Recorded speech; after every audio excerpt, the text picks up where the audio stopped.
सतगुरु की साजी निवाजी प्यारी सात संगत जी, प्यार और सत्कार से कहना, धन निरंकार जी। उपकार किया जो सतगुरु ने, शब्दों में सुनाया जा नहीं सकता। हम सारी उम्र भी देते रहें, ये कर्ज चुकाया जा नहीं सकता। सात संगत जी, हमारे मिशन में एक नारा भी है, धर्म जोड़ता है तोड़ता नहीं। इसी पर आधारित दासी एक छोटी सी स्टोरी भगवान गौतम बुद्ध जी की आप जी के चरणों में रखने जा रही है। आप जी प्रवान करें, अगर कोई गलती हो जाए तो क्षमा करें। सात संगत जी कहते हैं, भगवान गौतम बुद्ध के काल में एक राजा था जिसका नाम था अजात शत्रु। एक बार अजात शत्रु काफी मुश्किलों से घिर गया और वह उनसे बाहर निकलने का रास्ता खोजने लगा। इसी दौरान उसकी भेंट एक तांत्रिक से हुई। राजा ने तांत्रिक को अपनी चिंता का कारण बताया। तांत्रिक ने राजा को मुसीबतों से मुक्ति पाने के लिए पशु बलि देने का उपाय बताया। इसके लिए एक बड़ा अनुष्ठान किया गया और बलि के लिए एक भैंसे को बांधकर मैदान में खड़ा कर दिया गया। संयोगवश उस समय महात्मा बुद्ध राजा अजातशत्रु के नगर में पहुंचे। महात्मा बुद्ध ने देखा कि एक मूक पशु की गर्दन पर मौत की तलवार लटक रही है, तो महात्मा बुद्ध का मन करुणा से भर आया। वह राजा के पास पहुँचे। महात्मा बुद्ध ने एक तिनका राजा को देकर कहा कि राजन, इस तिनके को तोड़कर दिखाएं। राजा ने तिनके के 2 टुकड़े करके महात्मा बुद्ध को दे दिए। महात्मा बुद्ध ने टूटे हुए तिनके फिर से राजा को देकर कहा कि अब इन दोनों टुकड़ों को जोड़कर दिखाएं। महात्मा बुद्ध की यह बात सुनकर राजा हैरान रह गया। राजा ने कहा, टूटे हुए तिनके कैसे जुड़ सकते हैं? राजा का उत्तर सुनकर महात्मा बुद्ध ने कहा कि राजन, जिस तरह यह तिनका तोड़ा जा सकता है लेकिन जोड़ा नहीं जा सकता, उसी तरह मूक पशु को मारने के बाद आप उसे जिंदा नहीं कर सकते। जीव हत्या से परेशानियां कम होने की बजाय और बढ़ती ही हैं। आप ही की तरह इसे भी तो जीने का हक है। जहाँ तक मुश्किलों का सवाल है तो इन्हें कम करने के लिए बुद्धि और वीरता का सहारा लेना चाहिए। असहाय प्राणियों की बलि मत दीजिए। महात्मा बुद्ध की बात सुनकर राजा अजातशत्रु शर्मिंदा हो गया। राजा ने उसी समय पशु बलि बंद करने का आदेश दे दिया। साथ संगत जी, हर धर्म में, हर मिशन में यही समझाया जाता है कि धर्म जो है वो जोड़ने का काम करता है, तोड़ने का काम नहीं करता। कबीर दास जी ने भी कहा है, जब हम एक को एक कर जानिया, तब लोग काहे दुख मानिया। कहते हैं कि जब हमने इस एक परम पिता परमात्मा को एक करके जान लिया तो ये कर्म कांडी लोग मुझसे नफरत करने लगे हैं। पढ़ने को पढ़ लेंगे कि खुदा एक है, ईश्वर एक है, लेकिन यह बात मानते नहीं हैं। कबीर जी भी यही बात कह रहे हैं कि इस प्रकार लोगों को परेशानी हो रही है, लेकिन मैंने तो सच्चाई को जान लिया है। मैंने तो इस एक परमपिता परमात्मा को जान लिया है। एक को जानो, एक को मानो और एक हो जाओ। सतगुरु बाबा हरदेव सिंह जी महाराज अपने विचारों द्वारा समझा रहे हैं, कह रहे हैं। साध संगत जी, कहने का भाव यही है कि सभी महापुरुष यही आवाज इंसान को देते आ रहे हैं कि हमने इस आत्मा का भी कल्याण करना है और साथ ही जीवन जीने का सलीका भी सीखना है। जीवन की यात्रा हमने दीवारें खड़ी करके, नफरत करते हुए, जुल्म और सितम करते हुए नहीं तय करनी।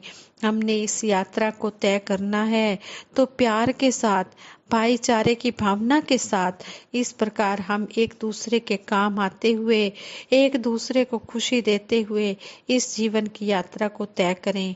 जब ब्रह्म ज्ञानियों का संग मिल जाता है तो दोनों ही उपलब्धियां हो जाती हैं।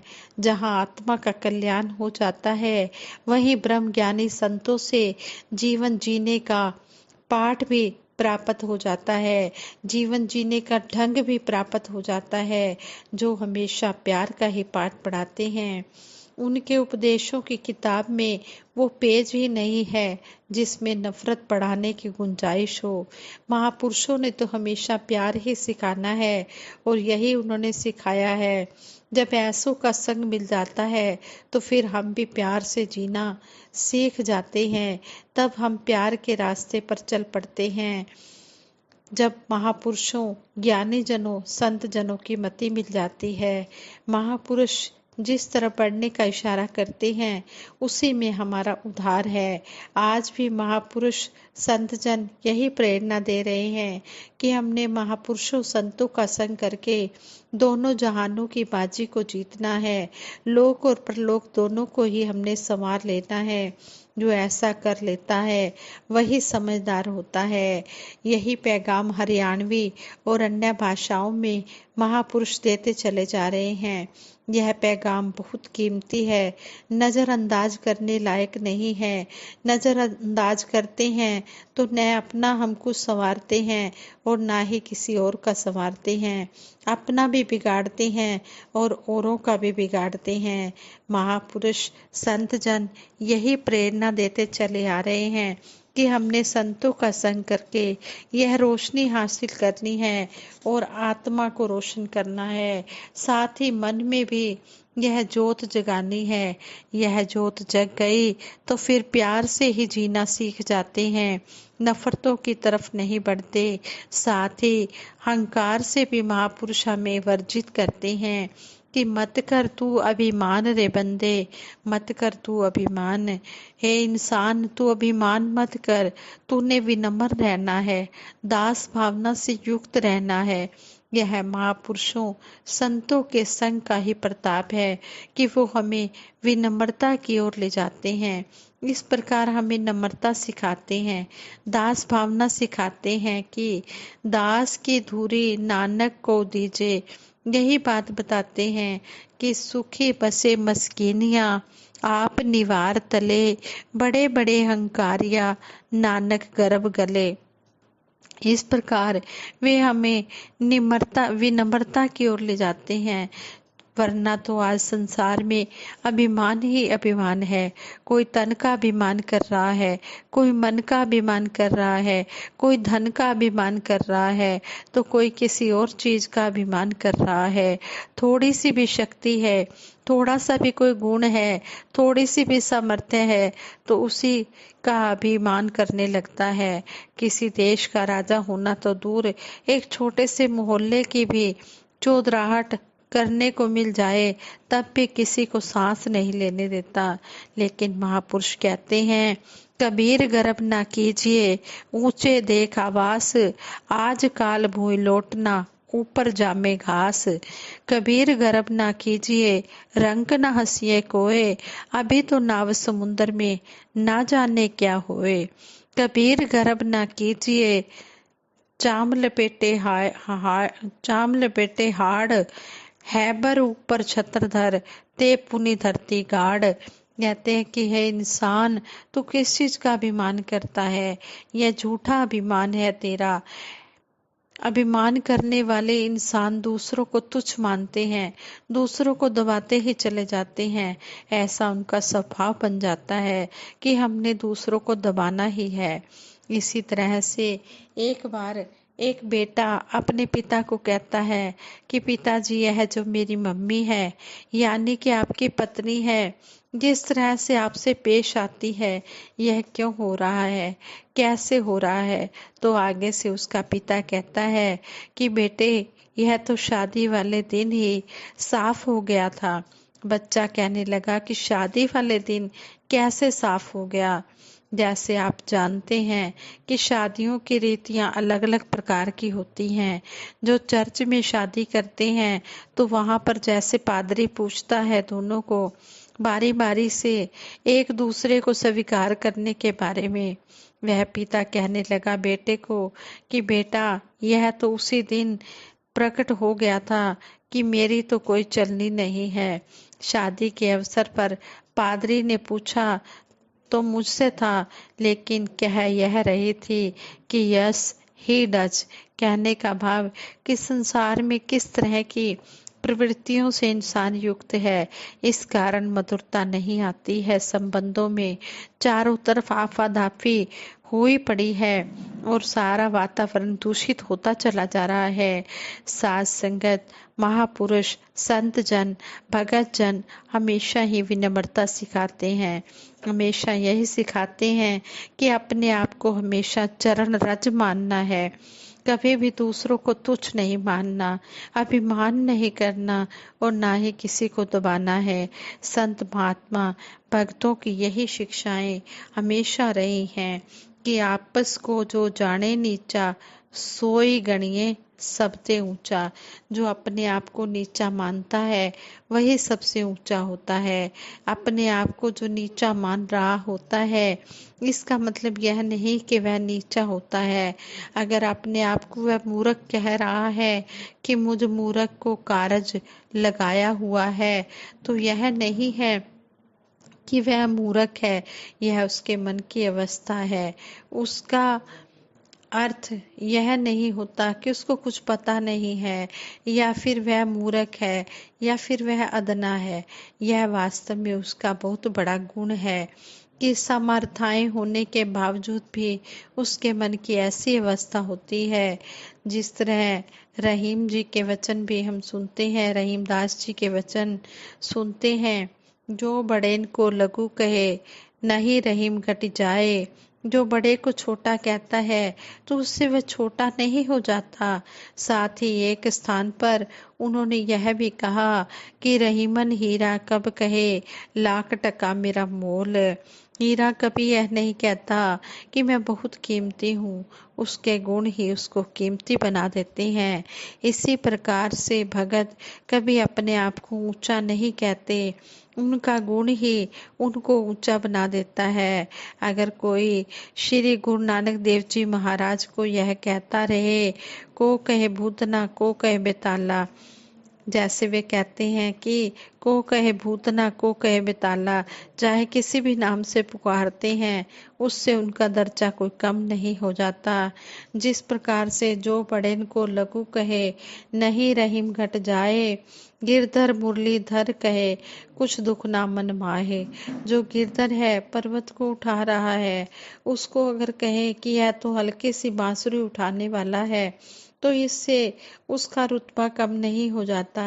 कहने का भाव महापुरुषों संत जनों का इतना ऊंचा होता है, गुणों के कारण उनमें विनम्रता होती है, उनमें दास भावना होती है, उनमें अकर्ता भाव होता है। वो भी जैसे एग्जाम्पल सतगुरु बाबा हरदेव सिंह जी महाराज ने दिया कि किस प्रकार से एक इंसान सेब खरीदने गया, सेब बेचने वाला बैठा हुआ है और ये महाशय खड़े होकर कह रहे हैं कि यह सेब तो बहुत छोटा है, क्या बात है, ये सारे ही दाने छोटे हैं। आगे से सेब बेचने वाला कहता है, महाशय जरा नीचे बैठकर देखें, इनका साइज तो ठीक है, जहाँ से आप देख रहे हो वहां से यह छोटा नजर आ रहा है। भाव, जब तक अपने मन को उस अवस्था पे नहीं लाते, तब तक हम दूसरों को तुच्छ ही देखते रहेंगे। इसके विपरीत जब ज्ञान वाली नजर मिल जाएगी तो फिर कोई छोटा नजर नहीं आएगा। कहने का भाव यही है कि संत जन, भगत जन, महापुरुष यही पैगाम इंसानों को दे रहे हैं और यही अरदास कर रहे हैं कि दातार कृपा करे, हर इंसान जो इंसान के रूप में पैदा हुआ है वह अवश्य अपने मकसद की पहचान करे, इस अमोलक जन्म को व्यर्थ ना गंवाए। यह जो परमात्मा इस आत्मा का मूल है, यह अपने मूल को जाने और इंसान बनकर ही इस जीवन की यात्रा को तय करे, यानी कि मानवता की भावनाओं से युक्त होकर, प्यार के भाव से युक्त होकर इस संसार की यात्रा को तय करे। यह नहीं कि इंसान के रूप में पैदा हुए और हैवानों की तरह जीते जाएं, इसी प्रकार उम्र बिता दें, इंसान ना बने तो इंसान चलती फिरती लाशों से ज्यादा कुछ नहीं होते। शायर का वो शेर भी है कि हर धड़कते पत्थर को तुम दिल समझते हो, एक उम्र लगती है दिल को दिल बनाने में। कहने का भाव कि हर धड़कता हुआ दिल तो है, लेकिन वह दिल दिल नहीं होता जिसमें प्यार नहीं है, वह पत्थर है, धड़कता हुआ पत्थर है। वैसे तो पत्थर अगर कहीं सड़क के किनारे से उठा लें तो धड़कता नहीं है, लेकिन जिस दिल में प्यार नहीं होता वह धड़कने वाला पत्थर होता है। उसमें धड़कन तो है, लेकिन है वह पत्थर, वह तो जख्म ही देगा। धड़कन तो है, जीवित है, मृत नहीं है, लेकिन प्यार नहीं है, फिर तो जीते हुए भी वह मृतक है।